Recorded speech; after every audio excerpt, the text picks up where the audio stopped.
NA-249 में expect किया जा रहा था कि PMLN और पाकिस्तान तहरीक इंसाफ के दरमियान कांटे का मुकाबला होगा, लेकिन कांटे का मुकाबला था जरूर, लेकिन वो पीपल्स पार्टी और नून लीग के दरमियान था, जबकि पाकिस्तान तहरीक इंसाफ 5वें नंबर पे थी 8,922 वोट लेकर। लेकिन इसके बावजूद पाकिस्तान तहरीक इंसाफ भी ये समझती है कि इस इलेक्शन में धांधली हुई है और इलेक्शन कमीशन ऑफ पाकिस्तान की नाअहली की वजह से पीपल्स पार्टी जीती है और तहरीक इंसाफ 5वें नंबर पर आई है। इस पर बात करने के लिए हमें ज्वाइन किया है पाकिस्तान तहरीक इंसाफ के रहनुमा खुर्रम शेर जमान ने। खुर्रम साहब, बहुत बहुत शुक्रिया वक्त देने के लिए।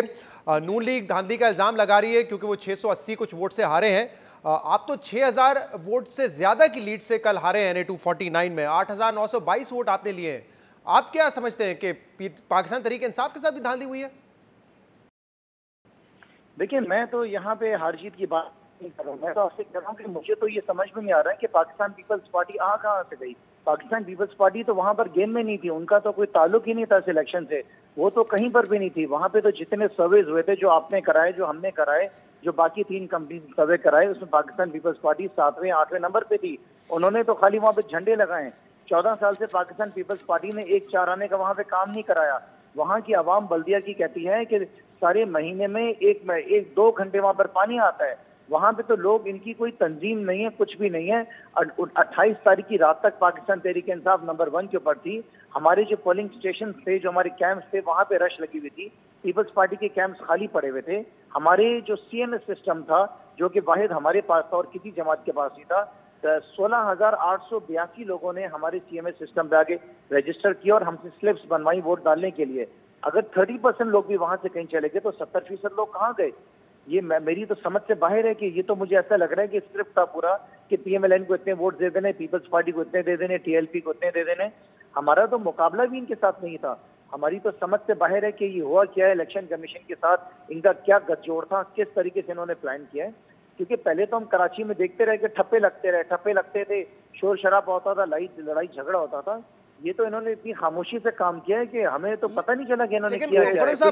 उनके जीतने की क्या वजूहात हो सकती हैं? मैंने पीपल्स पार्टी से बड़ी तफसील में इस पर डिस्कशन की है, लेकिन जिन सर्वेज का आप जिक्र कर रहे हैं, हमने भी अपने प्रोग्राम्स में उन सर्वेज को डिस्कस किया है और पाकिस्तान तहरीक इंसाफ 2 सर्वेज में आगे थी, लेकिन उन दोनों सर्वेज में कॉम्पिटिशन बड़ा क्लोज था और 29 से 26% लोगों ने ये डिसाइड नहीं किया था कि वो किस पार्टी को वोट करेंगे। ये बहुत बड़ी शरह थी।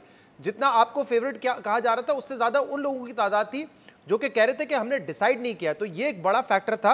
और इसके अलावा ये भी तो हो सकता है ना कि आपको लोग वोट देना चाहते हो, लेकिन आपने जो इलेक्शन मैनेजमेंट थी वो आपकी बहुत बुरी थी, आप लोगों को मोबिलाइज नहीं कर सके, पोलिंग स्टेशन तक नहीं ला सके उनको। अच्छा, देखिए, मैं आपसे बताऊं कि जो आप बात कर रहे हैं वो बहुत अच्छा निजाम था हमारा पूरा। हमने तो वोटर्स को घर से पिक एंड ड्रॉप की हमने सर्विस दी। हमारा ट्रांसपोर्ट का निजाम था। हमारा तो बहुत एडवांस CMS सिस्टम था जो किसी जमात के पास सही नहीं, जो कि 2018 के अंदर हमने उसका इस्तेमाल किया था। हमारे पास तो पूरी लीड थी टेलीफोन नंबर्स की, जिसमें लोगों को हमने टेलीफोन कॉल्स की जिन्होंने हमसे एडवांस में कमिटमेंट की थी, वो भी हमारे उसकी 12,500 से 13,000 लोगों की थी। तो मैं आपसे बताऊं कि मैंने कोई 2 इलेक्शन खुद लड़े हैं, 3-4 इलेक्शन में, बाई इलेक्शन मैं खुद कैंपेन करा चुका हूँ। मैं इलेक्शन कैंपेन मैनेजर था। मुझे पता है कि मेरा किससे मुकाबला था। मेरा मुकाबला पीपल्स पार्टी से नहीं था। सो मैं इस बात पे बहुत अच्छी तरह यकीन करता हूँ। सिर्फ मैं नहीं, बाकी सारी सियासी जमातें, देखिए ना कि मैं भी गलत हो सकता हूँ, तो क्या बाकी TLP भी गलत है, PTI ये अपना MKM भी गलत है, PSP भी गलत है, PMLN भी गलत है। हो सकता है कि मैं गलत कह रहा हूँ, लेकिन बाकी जमाती भी क्या गलत है। लेकिन खुर्रम साहब, आप कह रहे हैं कि आपकी इलेक्शन मैनेजमेंट बड़ी जबरदस्त थी, आप पहले भी इलेक्शन करवा चुके हैं। आप ही की एक ऑडियो है जो चल रही है जिसमें आप अपने लोगों से ये कह रहे हैं कि हमने पैसे दे दिए हैं कैंप्स के लिए, लेकिन कैंप्स नहीं लगे। आप खुदा के वास्ते वहां जाके सिर्फ खड़े हो जाएं ताकि कैंप्स लग जाएं।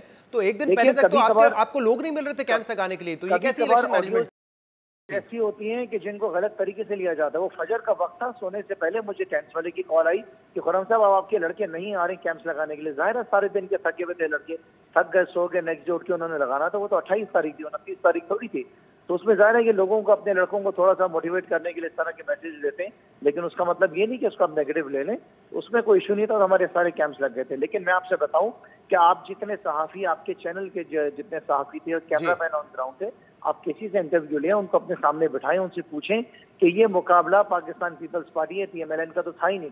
देखिए, PMLN के तो चेयरमैन भी है ना यहाँ पे, वो तो बल्दियात के चले इलेक्शन भी जीत चुके हैं। पिछला जो इलेक्शन था बहुत कम मार्जिन से चले, वो हारे थे और हमारी थी। जैसे मैंने कहा, ये सवाल मैंने पीपल्स पार्टी से बड़े तफसील से किए हैं कि आप ना रेस में थे, ना आपको कोई टॉप 5 में कह रहा था, लेकिन फिर भी आप इलेक्शन जीत गए। लेकिन यहाँ पे सवाल अब तहरीक इंसाफ से हो रहा है ना कि आपको इंट्रोस्पेक्ट करने की जरूरत है कि आप पहले नंबर से 5वें नंबर पे कैसे आए हैं।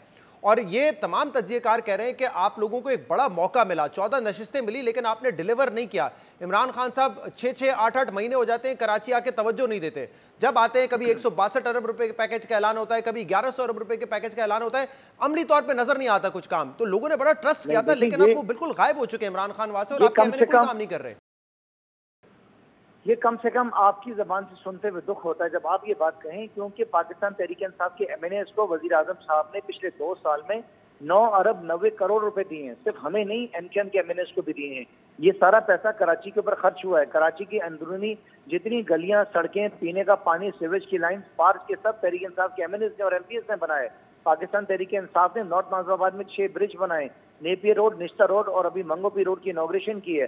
अगस्त में आपकी ग्रीन लाइन इनॉग्रेट हो रही है। आपके 50 फायर टेंडर्स कराची के अंदर तहरीक इंसाफ ने दिए। आपका सबसे बड़ा काम K4 पाकिस्तान तहरीक इंसाफ वापडा के थ्रू 2023 दिसंबर में कंप्लीट करा रहा है। ये सारा काम तहरीक इंसाफ का बन जाएगा, ग्रीन लाइन बन जाएगा, ये अभी तक दावे ही ये नजर नहीं आए ना हमें अमली तौर पे। नहीं, ये आप कह रहे हैं ना, मैंने आपसे कहा कि ग्रीन लाइन अगस्त के अंदर 2 महीने बाद स्टार्ट हो रहा है। आप वही कह रहे हैं जो मैं कह रहा हूं कि स्टार्ट हो रहा है, स्टार्ट हुआ नहीं है ना, अभी होना है स्टार्ट। आप भी वही बात कर रहे हैं जो मैं बात कर रहा हूं। आपको बताया ना, जो स्टार्ट चीजें हो चुकी हैं वो भी मैंने आपको गिनती करा दी है, लेकिन वो हमारा काम नहीं था। ये सारा काम पाकिस्तान पीपल्स पार्टी का। लिहाजा मैं आपसे गुजारिश कर रहा हूँ कि 14 साल के अंदर भी पाकिस्तान पीपल्स पार्टी बल्दिया के इलाके को पीने का पानी नहीं दे सकी, वहां की सड़कें नहीं बना सकी।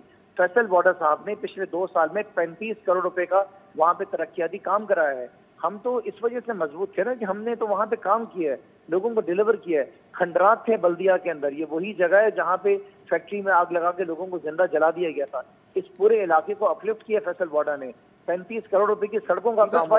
कभी आप कहते हैं कि बड़ा पसमानदा इलाका है, कोई काम नहीं किया। अब आप कह रहे हैं कि बल्दिया का इलाका अपलिफ्ट हो चुका है, पैसे वहां पे जरूर लगे होंगे, लेकिन जितनी पसमानदगी है उस इलाके की, जितना गरीब इलाका है, आपको पता है कि कोई अपलिफ्ट नहीं हो जाएगा वो इलाका।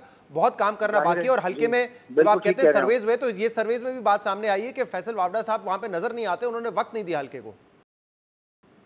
जाहिर है एक मिनिस्टर के पास इतनी गुंजाइश नहीं होती कि वो सारा दिन कराची के अंदर रहे। मिनिस्टर भी हैं, एमएनए भी हैं, इस्लामाबाद में होते हैं, लेकिन उन्होंने कम से कम जो पैसा उनको मिला उस पैसे के जरिए बल्दिया के हालात उन्होंने जरूर बेहतर कराए।